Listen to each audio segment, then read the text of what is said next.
कतना दिन से अरे गोलई के रही फेरा में हम लागो। बोलिए सच्चे दरबार की।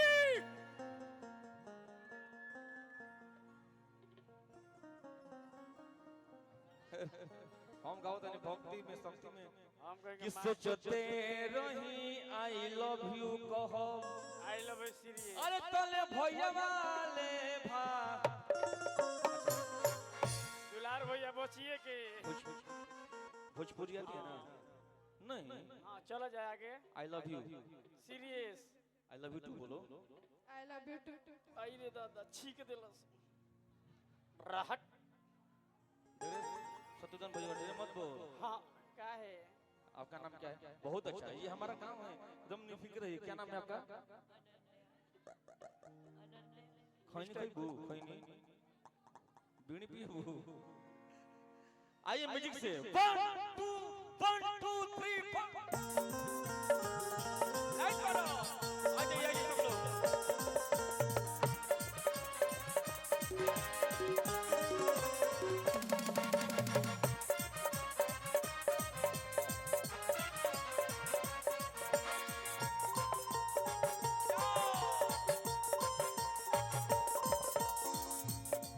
अतना दिन से गोलई के रही फेरा में हम लागो। अतना दिन से के फेरा में रही लागो। अतना दिन से गोलई के रही फेरा में हम लागो। सोचते रही आई लव यू कहो सोचते रही आई लव यू कहो तले दोसर ले भागो तले दोसर ले भागो। अतना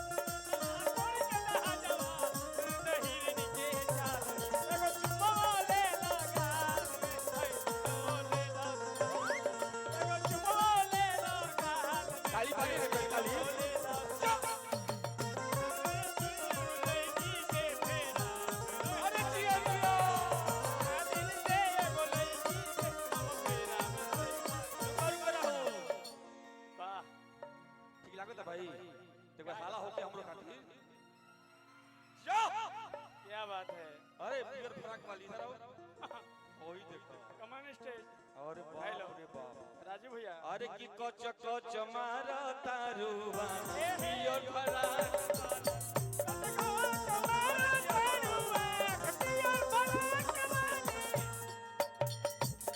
एगो गीत भाई के फरमाइश आइला ना दुलार भैया भेजा रही चिट्ठी दिली यार के दिन सेट मार के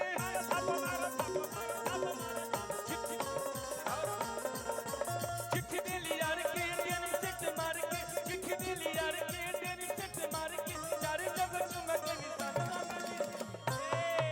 निशान पवन भाई के गीत ऋतिक की फरमाइश है विशेष स्टार्ट होगी खाली उनके गीत से ना तो हम के गीत रखल बन जाएगा अपना मनीष भैया के सार खाती रंजन भैया मनीष भैया के सार मनीष भैया कहां बने उनके सार खाती गीत रखल बनी जाए बड़ी दया करा थोड़ा। अरे किचा समा लगा वाला से हीरो न कहई बोए सारावा ए जावइबो कारी ना सुनबो ई ना चलबो कोई बोल तो ही रे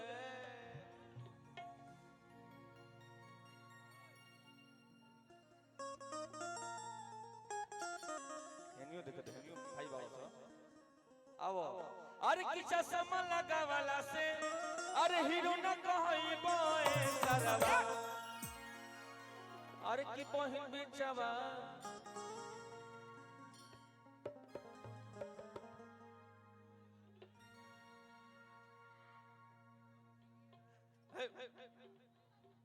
अब कि बहिन बेचावा कहइबो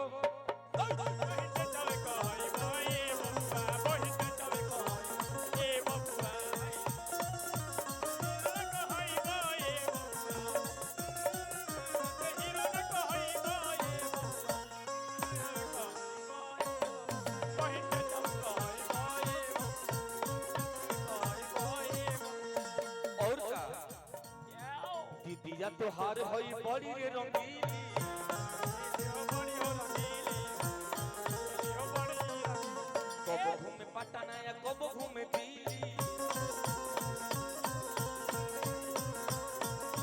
अगर मनीष भैया के तिलक चढ़ गेलो क्या घर राजू भैया कहाँ है राजू भैया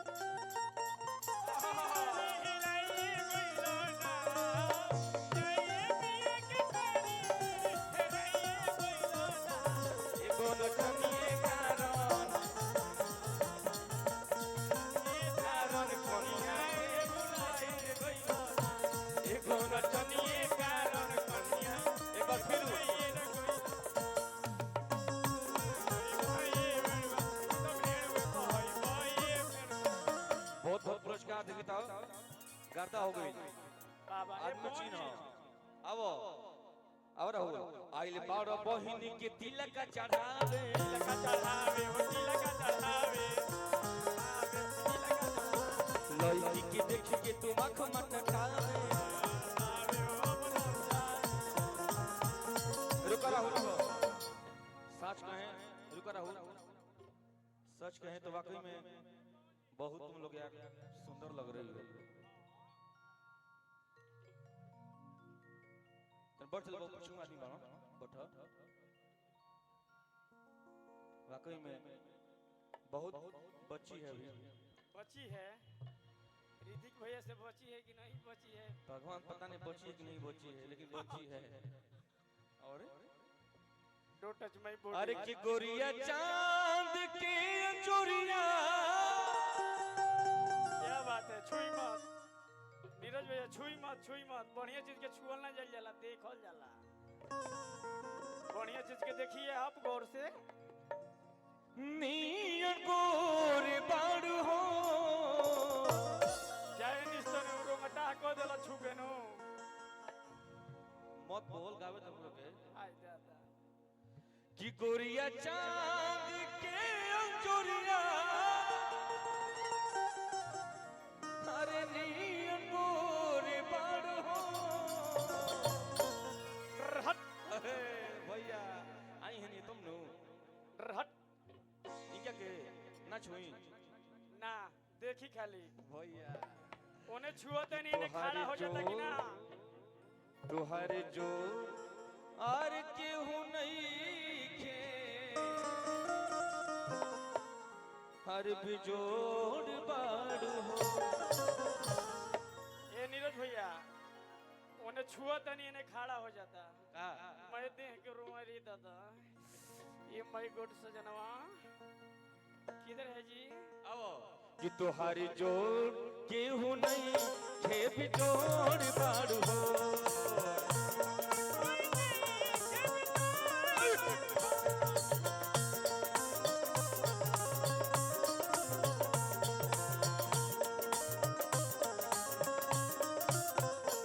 गोरिया चांद के चोरिया नीरन गोरे बाड़ हो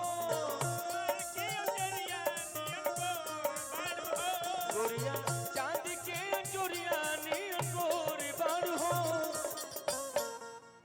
जीभ कहीं निकालता जीभ मत निकालो नहीं तो चू जाई लरवे चू जाई जीभ मत निकालो सीधे देखो